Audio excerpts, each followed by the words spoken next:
ஆன்லைன்ல பார்த்து கொண்டிருக்கிற ஒவ்வொரு பிள்ளைகளுக்காய் ஜெபிக்கிறேன். அவர்கள் என்னென்ன மன கஷ்டங்கள், என்னென்ன சோர்வுகள், என்னென்ன காரியங்கள் மன ஏக்கத்தோடு இதெல்லாம் என் வாழ்க்கையில நடந்தா நல்லா இருக்குமே அப்படின்னு சொல்லிட்டு அவர்கள் ஏங்குகிற காரியங்களை உம்முடைய கரங்கள்ல ஒப்புக்கொண்டிருக்கிறேன்.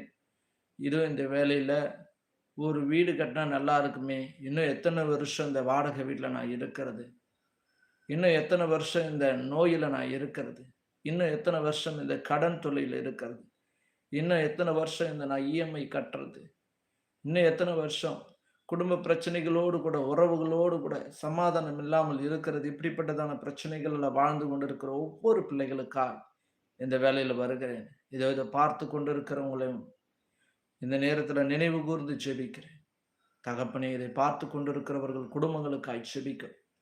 அவளுடைய வாழ்க்கைக்காய் நன்றி செலுத்துகிறோம்.